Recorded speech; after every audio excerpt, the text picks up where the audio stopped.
The Iran nuclear talks press on into the 11th hour with uncertainty still surrounding an announcement of a deal. Iranian Foreign Minister Mohammad Javad Zarif concedes negotiations won't end by the midnight deadline. With its third bailout deal in 5 years, Greece narrowly avoids an exit from the Eurozone, but banks remain closed and EU foreign ministers caution tough steps are ahead. Backed by Shiite militia forces, the Iraqi military launches an offensive on several fronts in the Anbar province as a delayed first shipment of American fighter planes arrives to aid in the fight.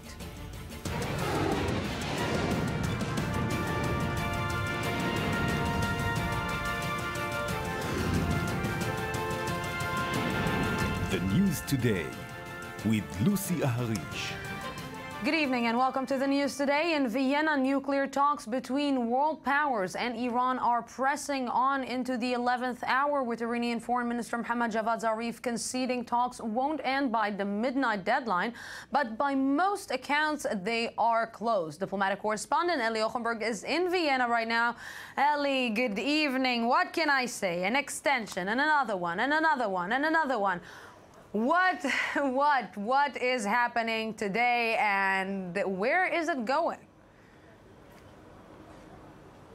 Lucy, May, we're not going to see an agreement being announced on today. The day started really with the highest possible amount of positivity. The logistics teams here ordered the buses that will take the journalists to the venue where the press conference should have been held. The journalists themselves started to plan their first free evening, but as the hours passed by, we realized that we're not going to see the agreement being announced tonight. But it's not necessarily bad news, or at least it's not completely bad news, because we do not hear about outstanding issues under discussions or new subject being under debate. But the teams here are really doing hectic work, going over and over again, reviewing the understandings they have reached by now, going word by word, sentence by sentence, want to make sure that everything will be perfect when they do announce the agreement. And I have to tell you that,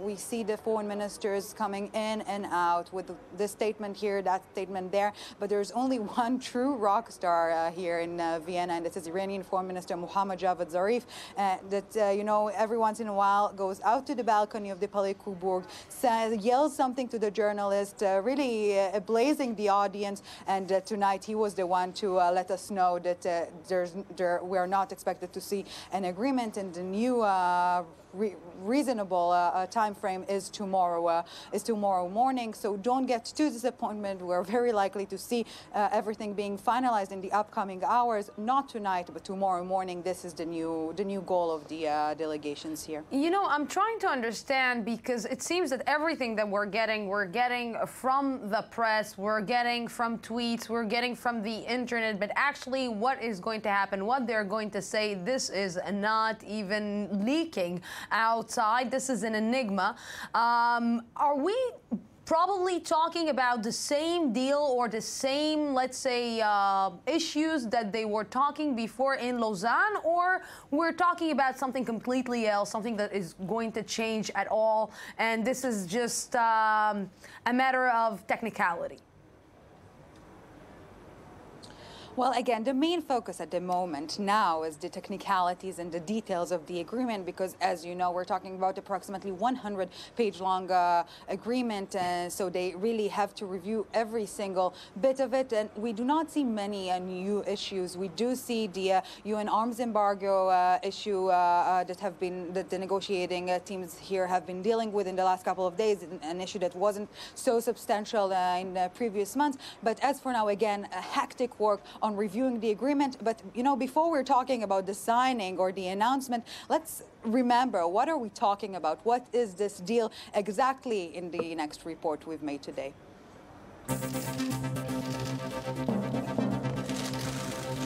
The biggest question of recent days has been when. When will the P5+1 and Tehran might succeed in finalizing an agreement? But exactly what will a deal include? The approximately 100-page-long agreement is, at its core, aimed at limiting Iran's ability to produce nuclear weapons, or at least extend as long as possible the time it would take to do so. According to the political framework reached last April, Iran would curb two-thirds of its uranium enrichment centrifuges, from 19,000 to 6,104 older machines. Tehran would also reduce its stockpile of low-enriched uranium from 7,154 kilograms to only 300 kilograms. The April agreement also stipulated the Islamic Republic will not build any new enrichment facilities for 15 years. The Arak heavy water reactor, which produces plutonium that can be used as fuel for a nuclear bomb, would be redesigned to no longer produce weapons-grade plutonium, focusing on peaceful research. What Iran would be able to do under the April framework is continue to enrich fuel for commercial nuclear reactors to produce electricity only. When it comes to the scope of international inspections aimed at monitoring the nuclear program, it is believed the teams have agreed on access to Iran's nuclear facilities and scientists, although Iranian leaders are still making harsh statements on this point. Another outstanding issue concerns the demand of world powers that Tehran come clean over its past activity and the possible military dimension of its nuclear program.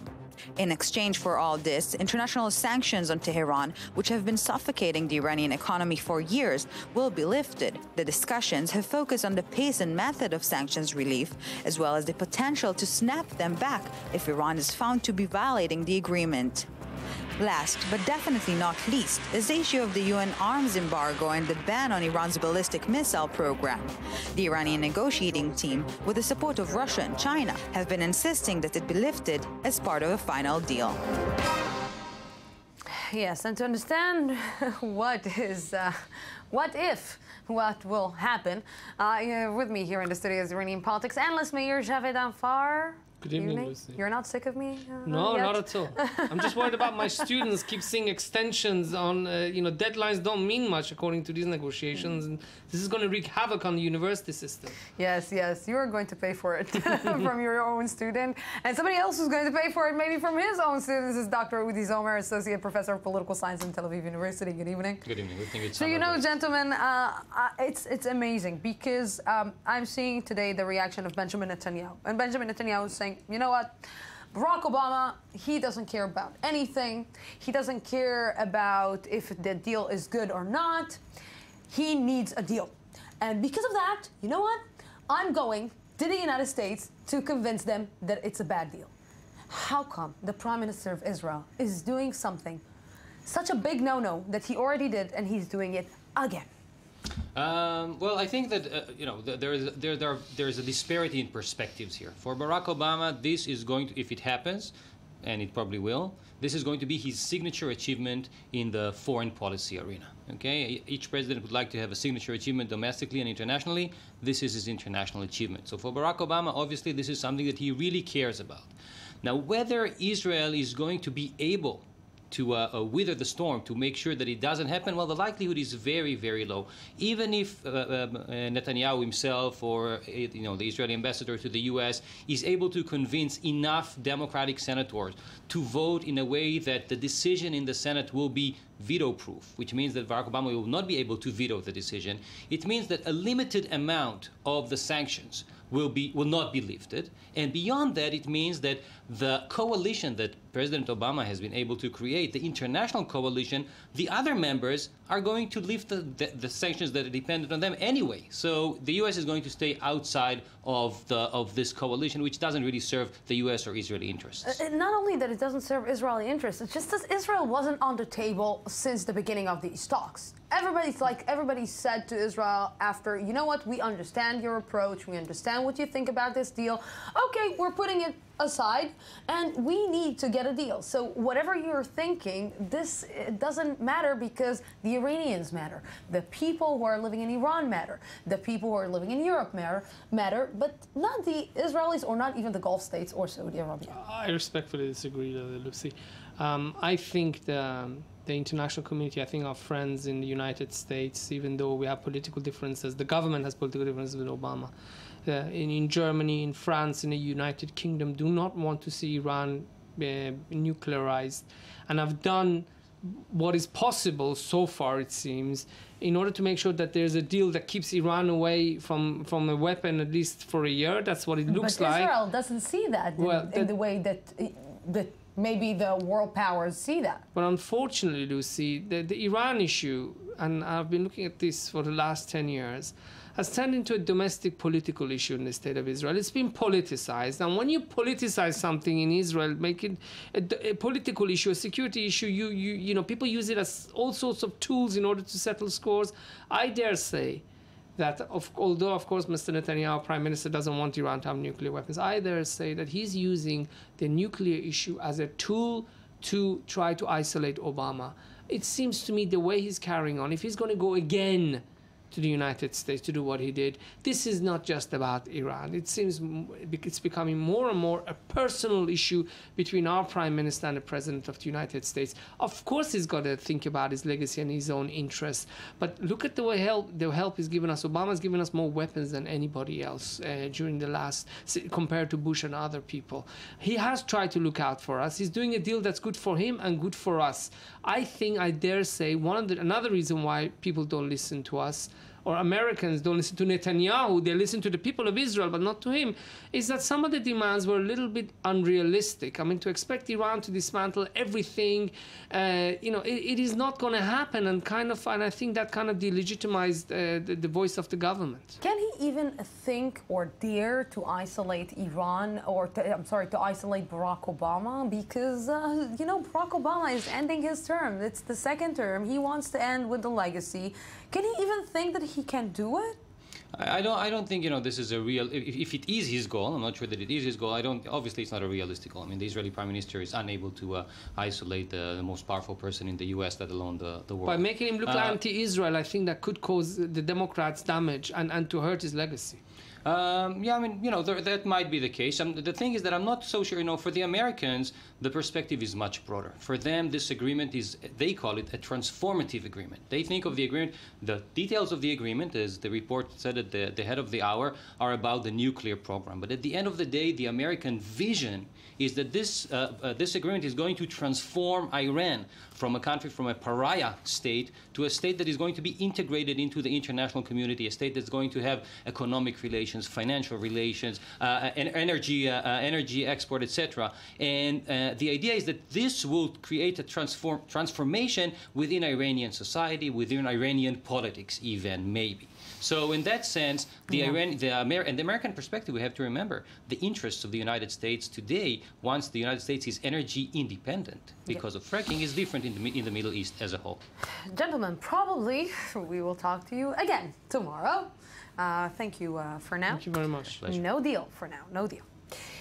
But if we're not talking about no deal there, this morning, Greece has secured its third bailout in just 5 years, agreeing to major reforms and cuts in exchange for financial rescue. European foreign ministers welcomed the breakthrough, but cautioned the crisis is far from over, with difficult steps ahead. Ayman Siksik has the latest. 17 hours of negotiations that ended with $96 billion and Greece remaining in the Eurozone. This is what the Greek Prime Minister Alexis Tsipras secured for his country in a third European bailout deal, after rounds of marathon talks believed to be the longest Euro summit on record. It's no wonder Tsipras expressed relief on Monday. We fought hard for 6 months, and until the end, we battled to get an agreement to get the country back on its feet. We were faced with a very difficult decision with hard dilemmas. We took the responsibility to decide in order to avert extreme plans by conservative circles in the European Union. So how much cash does Greece need? Out of the total of the bailout package, Greece will receive an estimated €7 billion over the next month. But it's likely to be a crucial month of outgoing payments for the country as well. By July 14th, €100 million must be paid by the country on a Japanese samurai bond. And by July 20th, Greece will have to shell out another €450 million to the International Monetary Fund and €3.3 billion to the European Central Bank. But as European leaders welcomed the prospect of Greece remaining in the Eurozone, it became clear that today's victory is mainly a political win, more so than a financial one. Our paper states at the top that trust has to be restored, that those responsible in Greece must take responsibility to implement everything we decided here.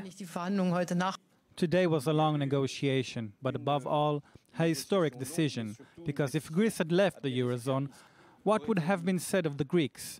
That they were not able to take their responsibilities? What would have been said of France and Germany? The Eurozone would have gone backwards, whereas Europe needs to go forward. Greek and European citizens were quick to pick up on the problematic meaning of the deal for Greece. And for those waiting in the now familiar lines outside banks in Athens today, the bailout deal was little cause for celebration. And with me right now is journalist Natalie Savarikas. Good evening. Thank you very much for joining me, Natalie. Great to be here with you. So, Natalie, you know, we understand. I will do a small, let's say, summarize. France is happy. Germany, not so much. And Greece is what exactly after needing to go back to austerity again? I think there's a sense of humiliation in Greece over what the prime minister has achieved. Basically, you know, he gave the Greeks the option to decide on this. They voted no. In a sense, he promised he'd be able to negotiate something better for them. And yet he comes back not only with austerity, but, you know, with a sense that Greece is no longer in charge of its own future. And the Europeans are now thinking of even setting up a special fund where 50 billion euros worth of Greece's assets will be put in there in order to help the country so allegedly rebound and continue. The Greeks aren't liking this at all, but they know that they have little other choice than to stick by Prime Minister Tsipras now, who's actually himself locked in talks with political leaders to see what this means on the political landscape in the country. And for the moment, I can tell you it means a lot of instability. So if it means a lot of instability, you know, it was not such a long time ago that we saw Greece going on fire on the streets. We saw people protesting. We saw people going against what the government has done. And, you know, when your pride is hurt, it's likely that it will be, again, the same scenario that we will see. Yeah, I mean, for the moment, surprisingly, the Greeks have been extremely calm and orderly. They've been, you know, despite the 60 euro cap at the ATMs, they've been queuing there every day. Even though the pensioners haven't had access to their revenues, they had to go to special banks because many of them don't have cash cards to withdraw their money. They've been keeping their calm, but we have had a series of huge protests, either to back the government or to back the opposition. They've all been pretty quiet, though very massive. Now we have another one scheduled for Wednesday, the day that the parliament is set to vote on this. Remains to be seen. That's going to be the big test. But for the moment, Prime Minister Tsipras is very popular in Greece. Why? Because he's given the Greeks the sentiment that he's fighting for them and he's fought for them. And this isn't about Tsipras's failure. This is about Europe trying to instill diktats and get its way. This is very much what the Greeks feel. Natalie Savarikas, thank you very, very much for this. And with me right now is Neve Ellis, reporter for the Jerusalem Post. Good evening. Thank you very much for joining me. Thanks for having me. Wow, that I explain to me, because I don't understand. I don't understand why Greece needed to go all this way in order to go back to the beginning. I think that if we can see anything today, despite what we just heard from Athens, you know, is that, and despite whatever feelings of pride the Greeks may have, I think this proves pretty fundamentally that Alexis Tsipras has been an enormous failure. He has taken steps since he was elected that have taken the economy from a path of we were starting to recover, where the unemployment was starting to come down to a point where it's going back under. The IMF had already estimated that it cost, up until before the whole referendum debacle, that it cost some $35 billion to the economy. And in the last 2 weeks, they estimate that it's cost the same amount because of this entire fiasco. And what does he do? He went and he said no austerity, no to this deal. He said that he wasn't willing to accept these terms of a deal at the end of June. and he has this big referendum and gets all the people riled up to say no to austerity. And what does he come back with? A much harsher deal. So what has he accomplished here? He's accomplished absolutely nothing except for perhaps a feeling of pride in Greece. If a feeling of pride in Greece, I don't think that they will feel pride in the next few months when they won't be able to actually cash this in the bank. But what is expected to happen? Maybe in the stock market. What is expected to happen with the euro? What is expected to happen? So on the bright side of all of this, you know, today could have been a huge disaster. Could have been today that Greece actually fell off the edge of the cliff and there was a Grexit, and that would have been enormously painful. But the road ahead isn't clear. And, you know, people are saying, oh, great, you know, we've had this deal now and everything's going to be fine. It's not. Greece has to pass reforms that it has been, you know, going back on and unable to pass over the last few years. In a matter of 3 days, you know, that's going to be very difficult. After that, they have to keep going with more reforms, and they're very, very difficult, widespread reforms. You know, there might be an advantage to Tsipras coming from the left and trying to do this because his opposition is only going to be that part of his party, but he has to reshuffle the entire government at this point. He was elected on a platform to do the opposite of what he has to do, and if he doesn't do it, Europe can say, well, we're not paying up. It's not that they're giving them the money. They're saying, you have to do all of these things, and we have put in place so many steps. You know, it's funny, in the Iran negotiations, the U.S. has kept saying it's not trust, it's distrust and verify. And that's what Europe is doing to Greece. They're saying, we don't trust you anymore, and we are not going to give you a dime until we can verify that you're doing this. You know, it's amazing, because at the beginning of this crisis, we talked about the fact that Germany maybe was, Greece was undermining Germany, that Germany maybe couldn't see it through. Maybe Germany, its position in the Eurozone, is not going to stay strong like it is. But what we're seeing today is that Germany, at the end of the day, is the winner of all this fiasco. Yeah, it's a winner and it's a loser. I think it's certainly a winner because Merkel has come out on top and she's shown that she can strong-arm anybody to get what she wants. But the problem is that I think this is raising a lot of questions as to, well, what does it mean to be part of Europe now, you know? This turned out to really look like something that was almost vindictive, that was really trying to make sure that the Greeks bent to Germany's will, and not about, you know, what can we do to actually get on a constructive path to growth again, which is unfortunate. Yes, Niamh Ellis, thank you very, very much for this. Who thought that this is going to end up like that? Thank you. Oh, it's not over. Don't ever think it's over. No, it's not over. Thank you very much, Niamh Ellis. Thank you. Last night, we brought you the story of Khadr Adnan, who was released from Israeli prison after a prolonged hunger strike. I-24 News correspondent Mohammed Al-Qasim sat down with Adnan, his wife, and his father at home in northern West Bank. Here's his report. Khadr Adnan was greeted with a hero's welcome in his village of Arrabe near Jenin, a welcome that included fireworks, songs, and flags of Islamic Jihad, the movement of which Israel says he's a member. Adnan was released early Sunday, 2 weeks after he struck a deal with Israeli authorities, ending a 55-day-long hunger strike that jeopardized his life. This is a great victory, a victory that was achieved by signing the deal. The chance to meet my family and my people is a great victory. Adnan started his hunger strike in June to protest the Israeli practice of administrative detention, under which Palestinians can be held without trial or charge indefinitely. Administrative detention used to be called during the British Mandate, the British persecution. I remember that because I am old enough to remember. It's remnant of that era. Although Adnan says that going on a hunger strike achieved victory over Israeli prison authorities, but he aspires to greater support from international institutions. Did you hear of any foreign ministry at the European Union talking about Khadr Adnan? Did you hear of anyone from the United Nations asking about Khadr Adnan? Last time they talked, this time they didn't.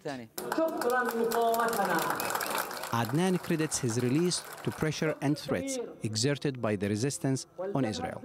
An estimated 426 Palestinians are currently being held in Israeli prisons under administrative detainees law. Israel is the only country that is still using this law, which brings her enormous international pressure with the absence of any political resolution in the horizon. Mohammed Al-Qasim, I-24 News.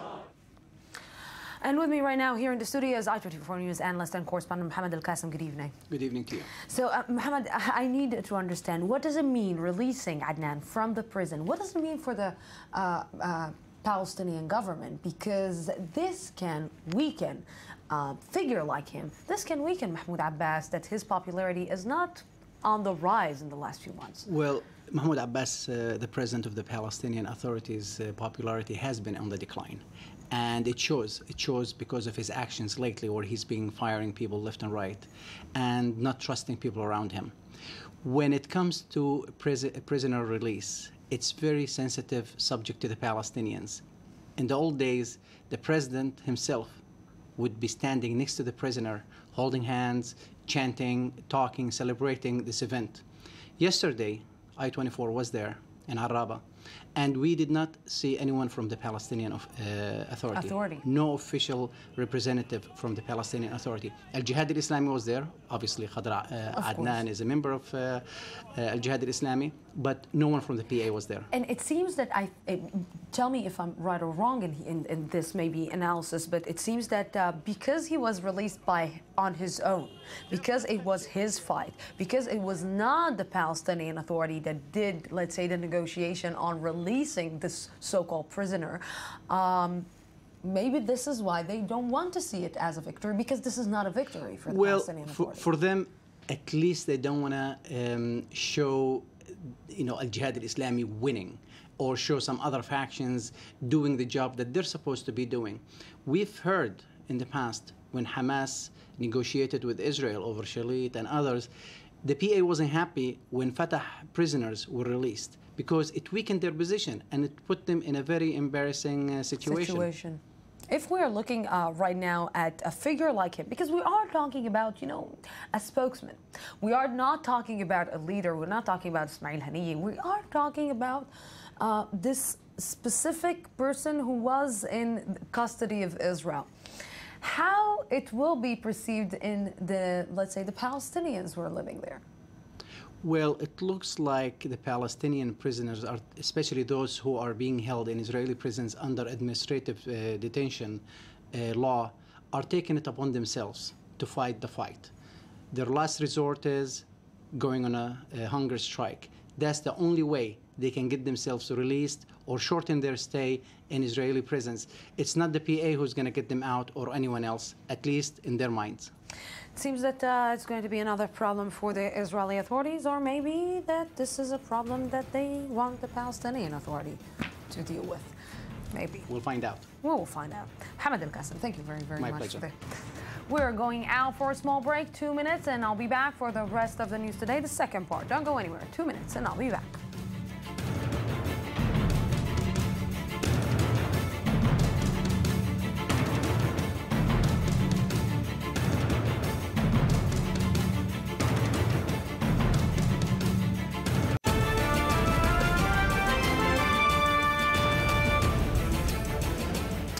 Iran nuclear talks press on into the 11th hour with uncertainty still surrounding an announcement of a deal. Iranian Foreign Minister Mohammad Javad Zarif concedes negotiations won't end by the midnight deadline. With its third bailout deal in 5 years, Greece narrowly avoids an exit from the Eurozone, but banks remain closed and EU foreign ministers caution tough steps are ahead.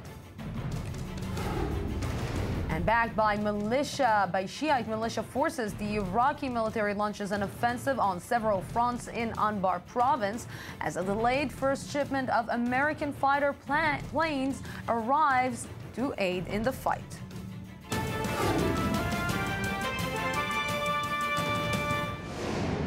Welcome back to the news today. Backed by Shiite Muslim militias, Iraqi troops launched an operation today to recapture the country's largest province, Anbar, from the Islamic State terror group. As the first batch of delayed American fighter planes arrived to aid in the fight, Shai Ben-Ari has the details.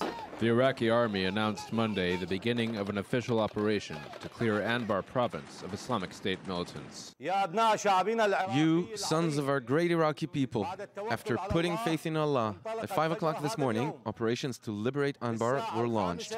Our armed forces, popular mobilization units, special forces, federal police, and Anbar tribes are carrying out liberation operations and are advancing towards defined targets.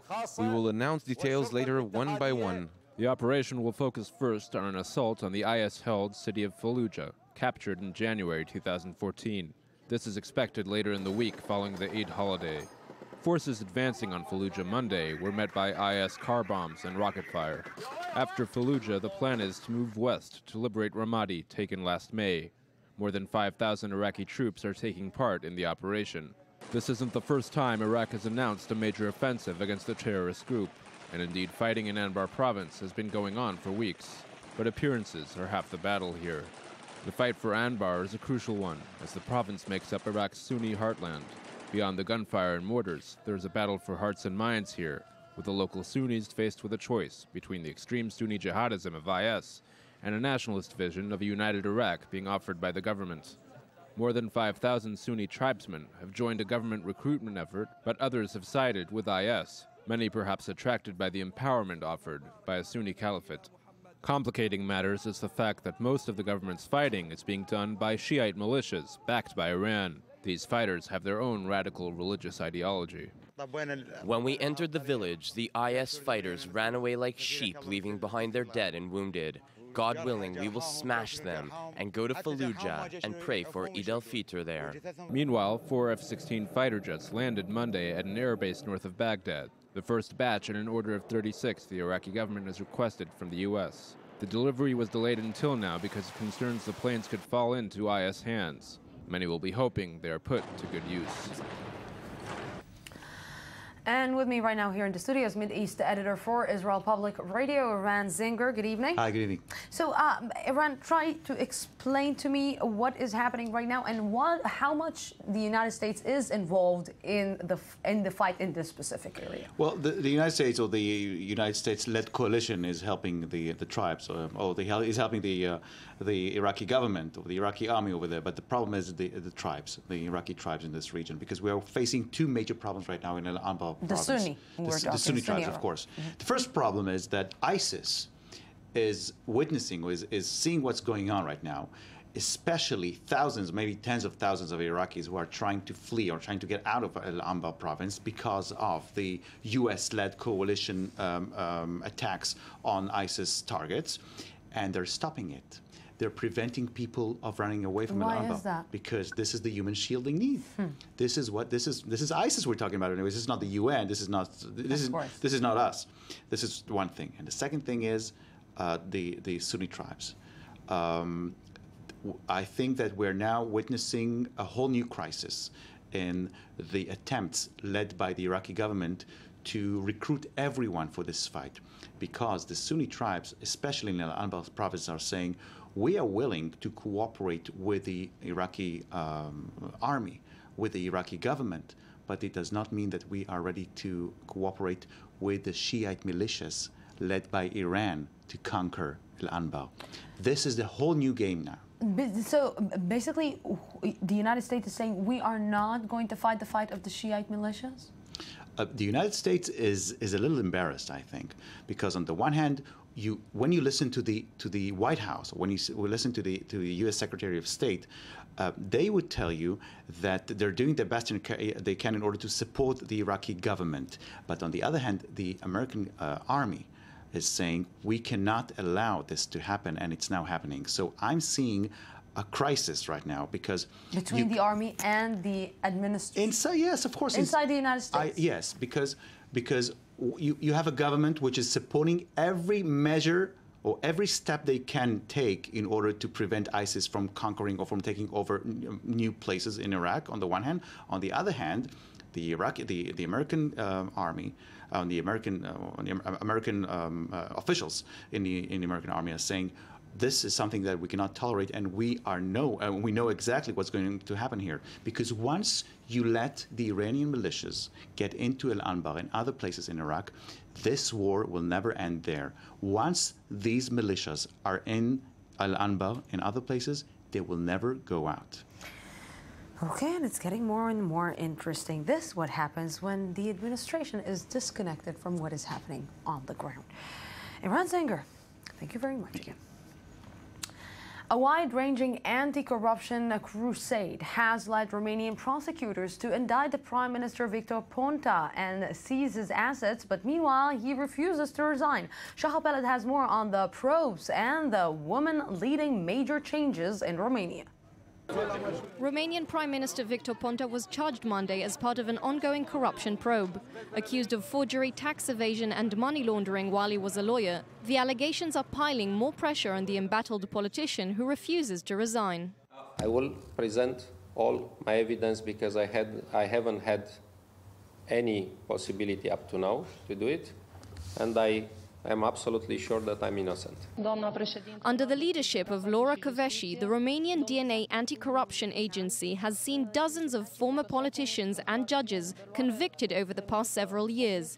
Kövesi, who was granted the 2014 U.S. Department of State International Women of Courage Award for battling corruption, has been vocal in an unprecedented anti-graft drive and, in early June, launched proceedings against the Prime Minister, leading also to protests demanding his resignation. We are in front of the building in which people are directly corrupting the country, and I don't want to be associated with these types of people, so I came here to demand the resignation of Mr. Ponta.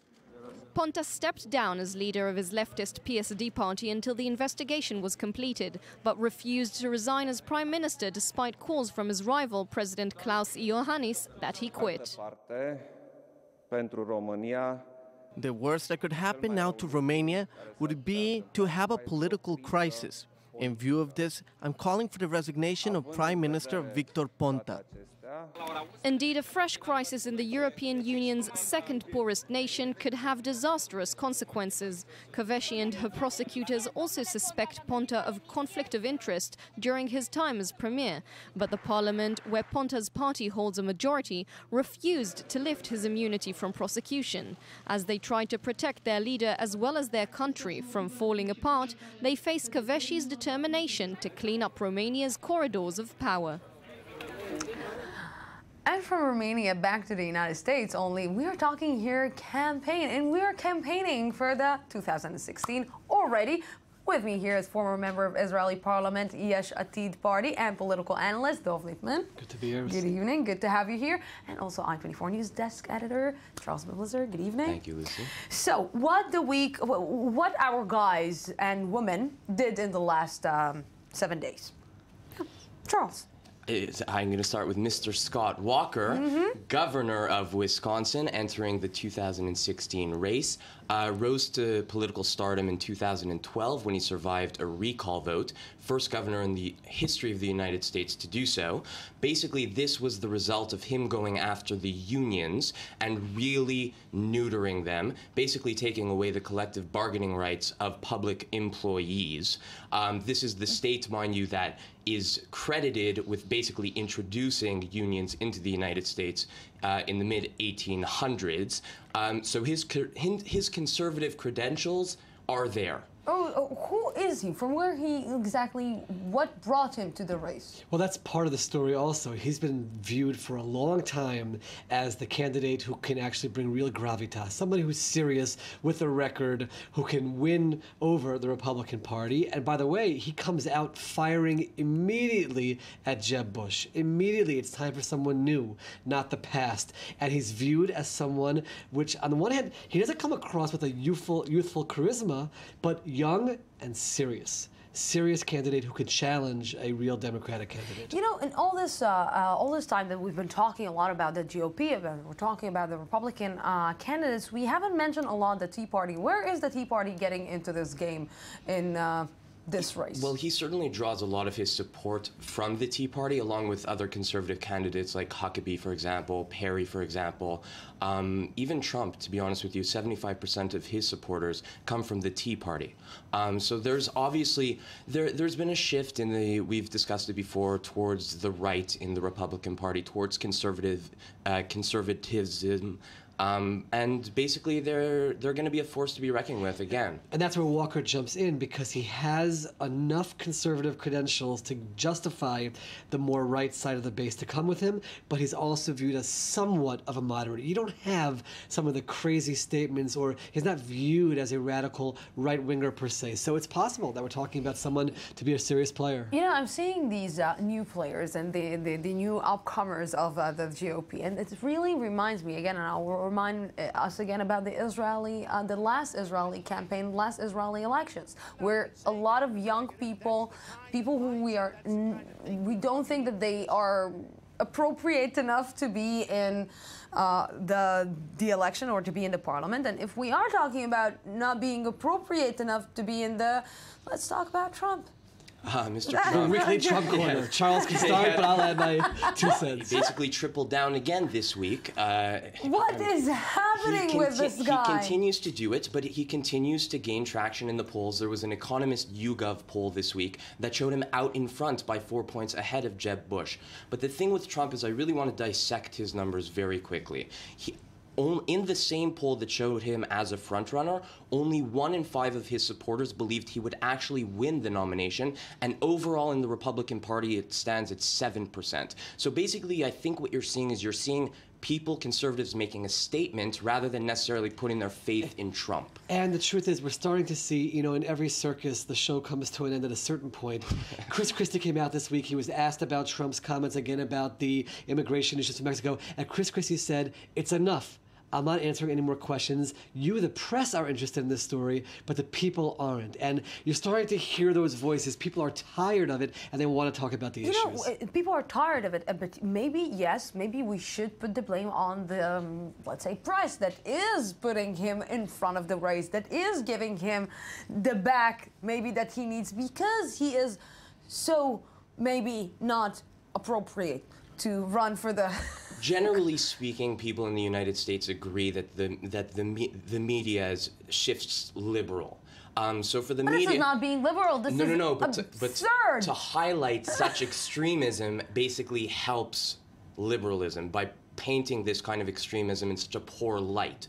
So the media, certainly, I mean, they've been playing on this story for weeks. It's a big, big story. And a lot of them are Democratic supporters, and they want to paint it as a Republican circus, like Dov said. Correct, but even if it is because it sells, at a certain point it doesn't sell. At a certain point, the issues do have to come to the table, and I think that's what we're starting to see happening. Not just on the Republican side, by the way, but even on the Democratic side. Hillary is unveiling her economic package. This is the first time we're seeing substance on a domestic level. It has to happen at some point, and people have to start dealing with the actual issues. So you mentioned the Democratic Party, and let's talk about the Democratic in this race and the week that it was. We see another frontrunner in front of Hillary Clinton this week.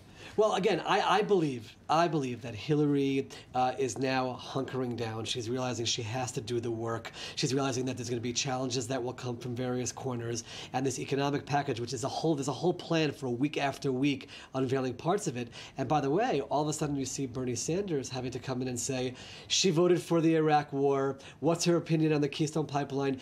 Issues that weren't dealt with before. Now they have to find other ways to attack her because she's going to start rolling out the serious items. Maybe she thought that it's already in her pocket? I mean, to a certain extent, it still is. Bernie Sanders, I don't really consider him a legitimate concern for Hillary at this stage. I mean, you're really looking at a guy. I mean, he talks about 90% taxes on the Americans. He's a social democrat, and as much as the populace has shifted to the left, I really don't see them voting for what is essentially a communist position. That being said, like Dov said, Hillary is starting to come out firing a very populist speech, speaking about income inequality, going after Wall Street, reforming the banks. She's coming at it, and she's looking to get mainstream support. And going mainstream going to the middle, not going to the extreme left? It speaks to both. Profit sharing and corporations. It speaks to both. Where you're saying, I'm not saying the wealthy can't continue to have it, but sharing and reaching out and tax reform. These are things that people all across the spectrum like to hear. Gentlemen, thank you very much for sharing this with me.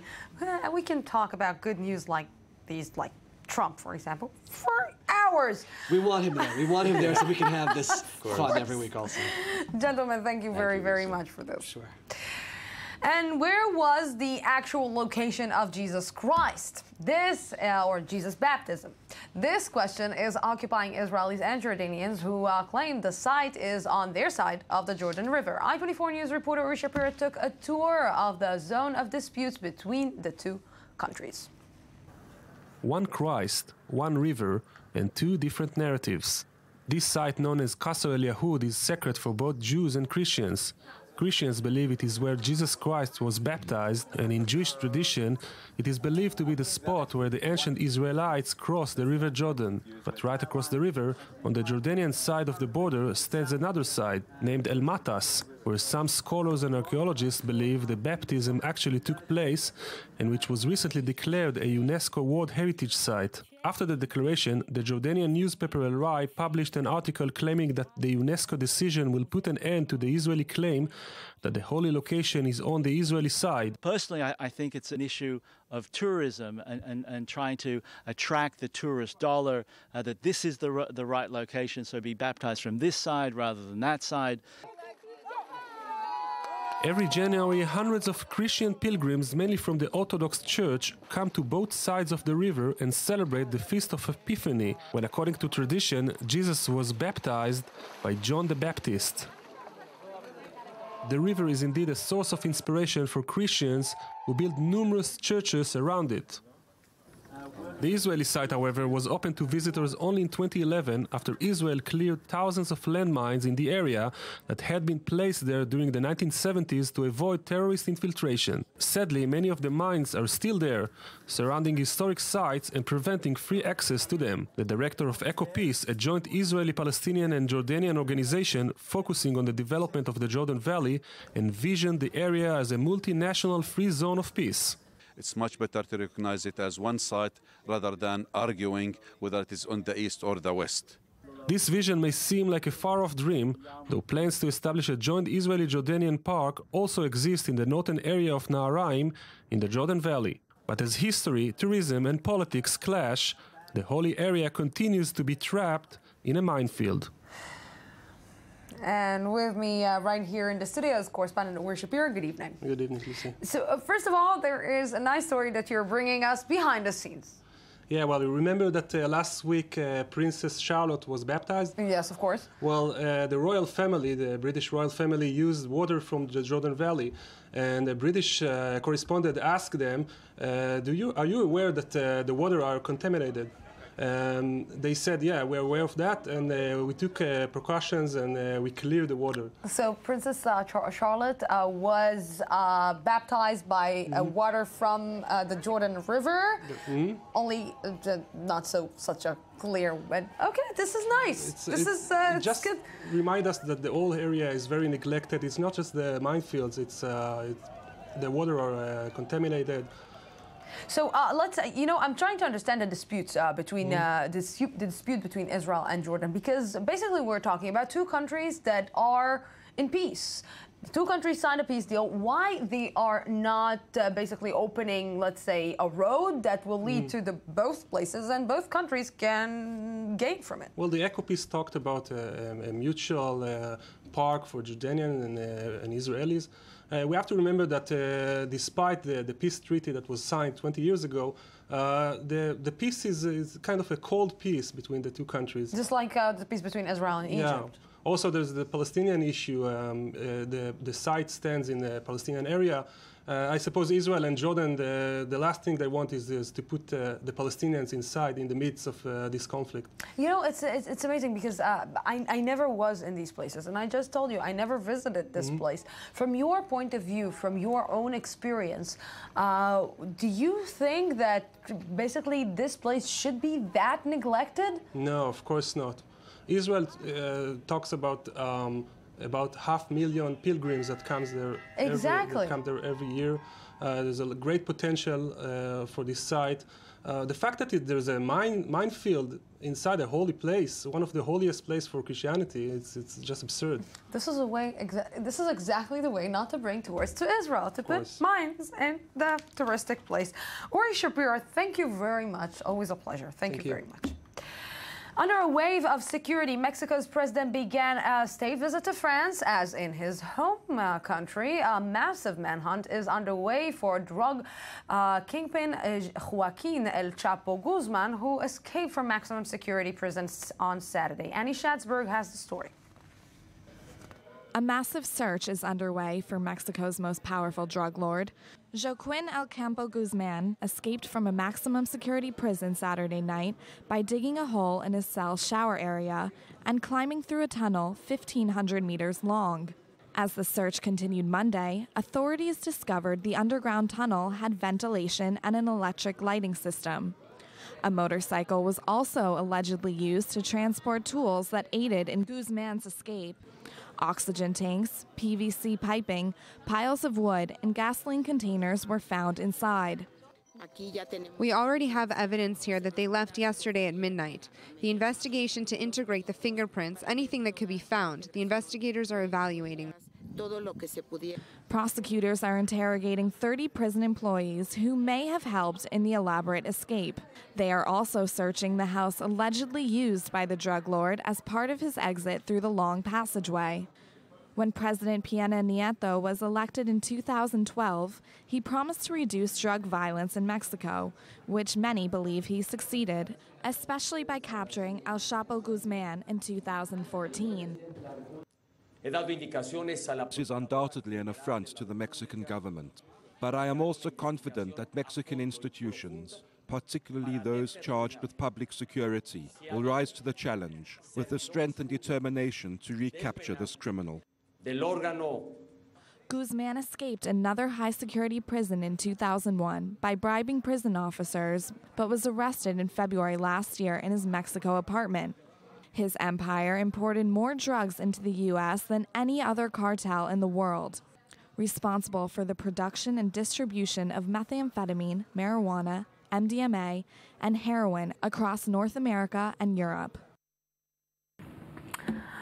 And with me right now is Sports Magazine anchor Jonathan Orega. Good evening. Hi. How are you? Not bad. Yourself? All good. All good. After you put me into some trouble, all good. Me? I put people in trouble? I'm such an angel. Uh-huh.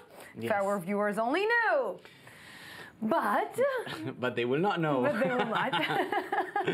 Never mind. Let's go to something that will put me into less trouble, and other people will get into trouble. Organizers at car races tell the drivers, once you get to the finish line, keep on driving fast. This is why.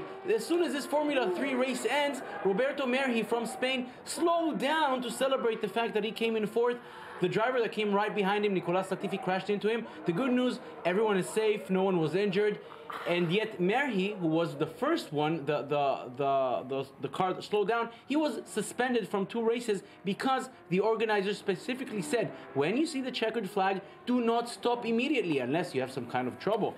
But if you can, keep on driving fast for a little bit longer in order to avoid this. I'm trying to understand how come, oh my God, how come it's like they're coming out of each and every accident like that, like thank God, but alive. Yeah, first, there have been tragedies in the sport before. Ayrton Senna, for example, more than 20 years ago, and a lot of thought and technology has been put to make these cars as safe as possible, and yet this was an accident that could have been avoided.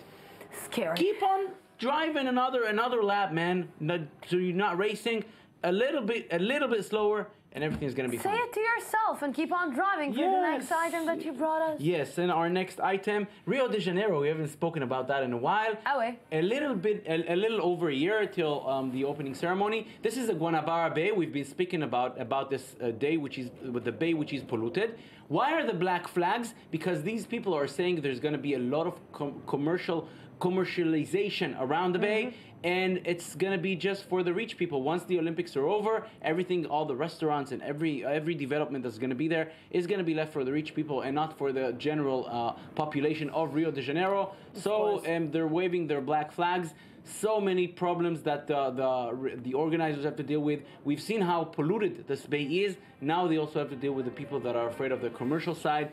And it's only a year away. We'll see how the organizers deal with it. How come always the money goes to the people who already have The money? I believe it's called capitalism. Israel is very good at it. Yep, yes. Tell me about it.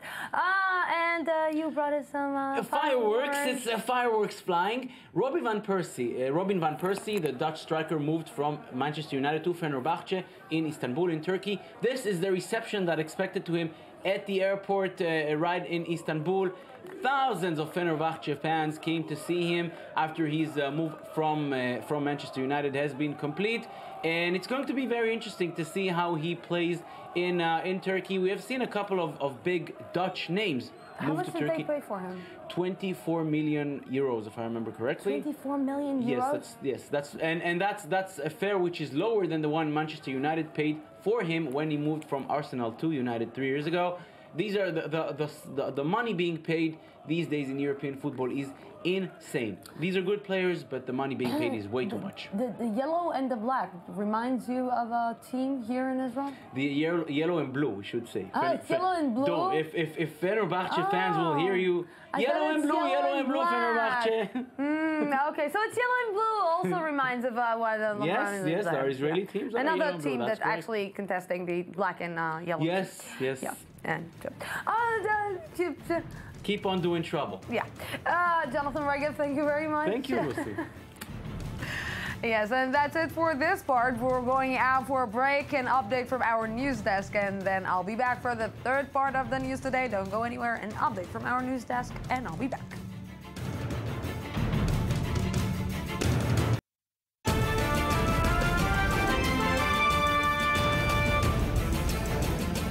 Welcome back to the news today. This may be every young girl's dream, running into a famous designer by chance in Paris and landing a modeling contract of a lifetime. Sounds unbelievable. That's exactly what happened to 14-year-old Sophia Mechetner from Israel, who until recently was helping her mother clean apartments after school and is now walking the Christian Dior runway. Leah Wolber and Ayman Siksik bring us her story. Sophia Mechetner is the new face of Dior. Only 14 years old, this young teenager from the Tel Aviv suburb of Holon did not expect what happened. Here is the living room. We don't have TV channels, just the TV screen. Here's the bedroom. That's where I sleep. Here's where my sister sleeps. Here's where my brother sleeps. And here on the floor, that's my bed. When her mother is at work, she's the one taking care of the housework and her siblings. She changes the bed sheets, takes out the garbage, and sometimes she even comes to work with me. She dusts also. A girl her age should be playing, going outside. She lives a really hard life. Far from the runways, the flashes, and haute couture. But a few weeks ago, the Israeli model agency, Roberto, discovered her and introduced her to Viva, a small Parisian agency. Won over by Sophia's beauty, the Parisian agency decided to book her for a photo shoot and an audition. The only problem, Sophia's age. 14 years had not been previously mentioned. The photo shoot was cancelled. Sophia's agent was disappointed but did not actually lose hope. Together, still in Paris, they decided to enter a Dior shop, only to end up meeting Dior's chief designer by chance. And shortly afterwards, the designer contacted the Viva model agency to find out more about the young teenager. And weeks went by. Finally, one morning, Sophia received a phone call from her Israeli agent. The haute couture house Dior was offering her the deal of a lifetime, opening the Dior fashion show during Fashion Week in Paris. Only a few intensive days of learning how to move on the catwalk are left, and $1 million contract. Here's to the promise of a new life. And with me here in the studio to discuss this is Roberto Ben-Shushan of the Roberto Modeling Agency, who first scouted her. Good evening. Thank you very much for joining me. Good evening. Thank you very much for seeing me here. And also our correspondent, Ayman Siksik. Good evening. Thank you very much for coming. Roberto, I will start with you.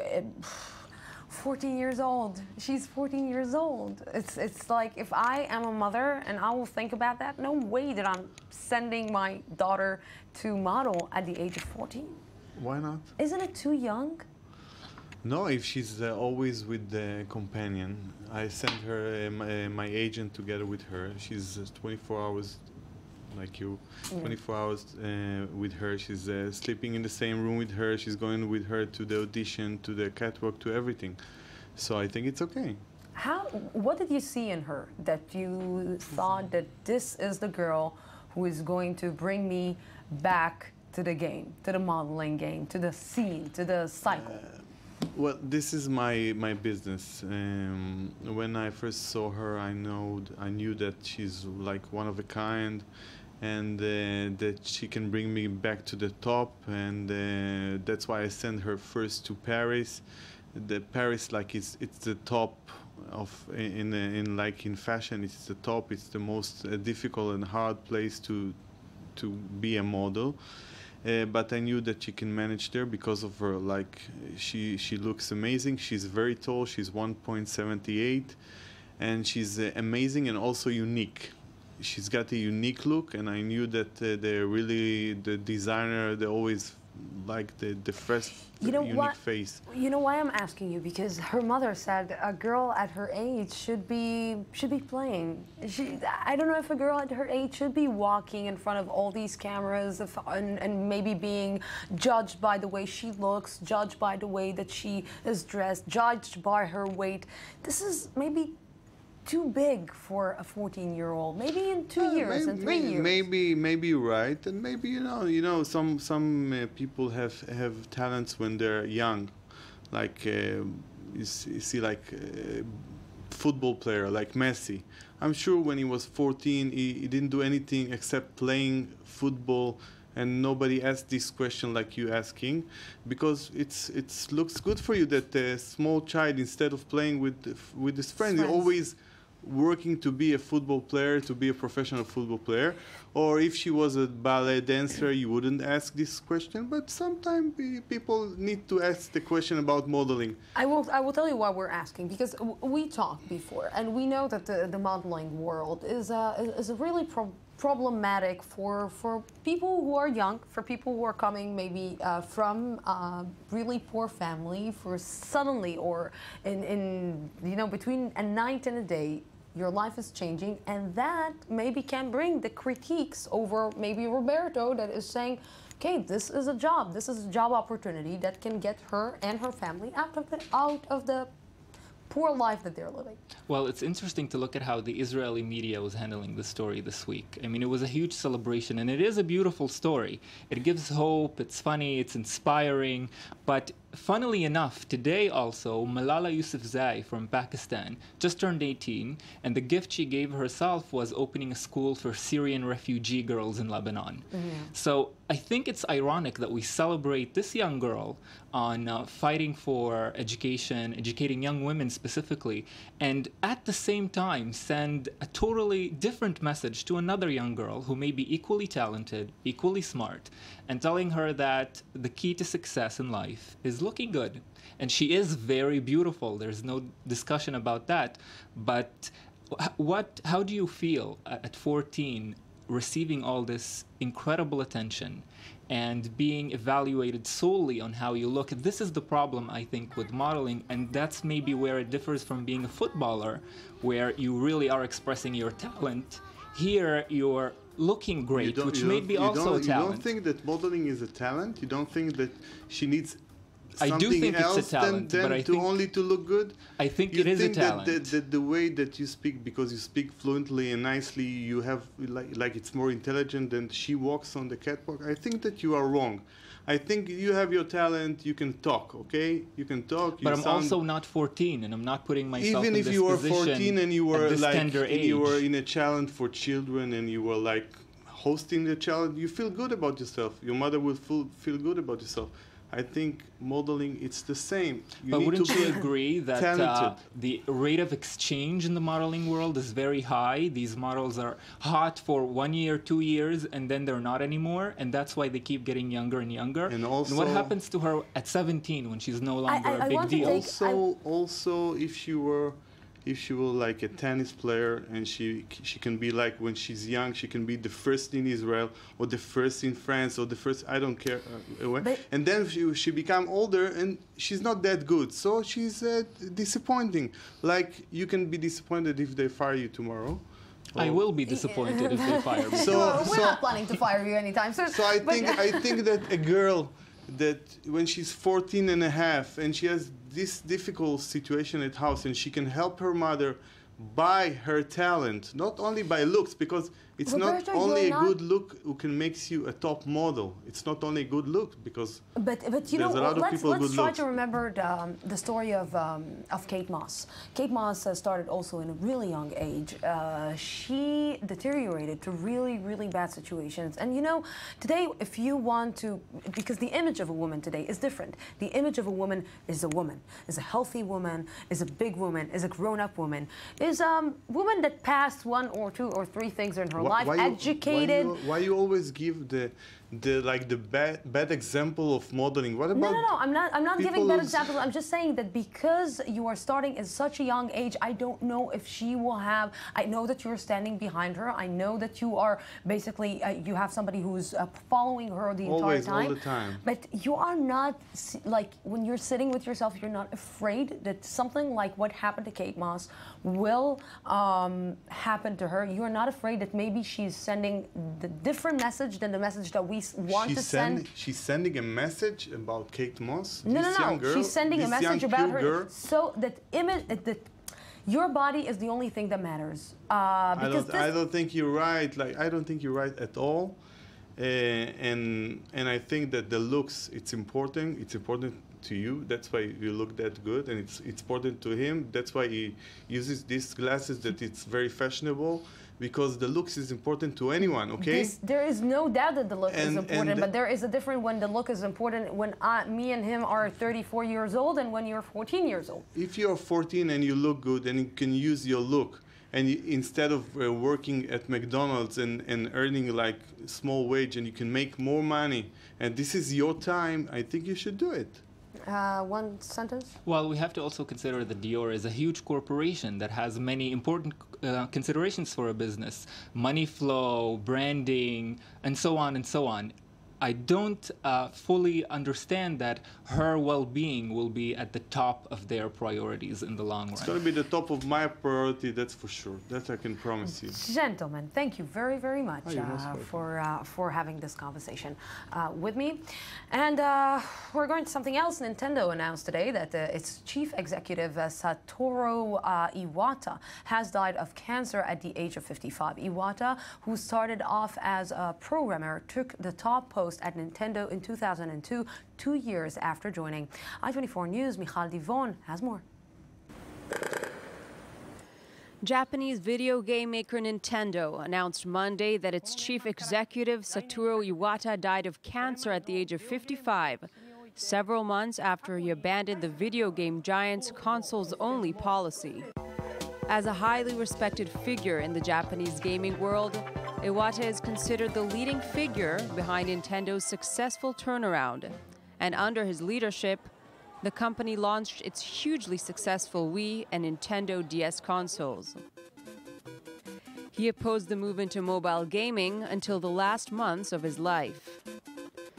Mr. Iwata started out as a programmer in a Nintendo subsidiary in the 1980s and became president of Nintendo in 2002. He was also appointed the CEO of Nintendo of America in 2013. Iwata's death comes as the company expects to double annual operating profit thanks to its long-awaited entry into smartphone games.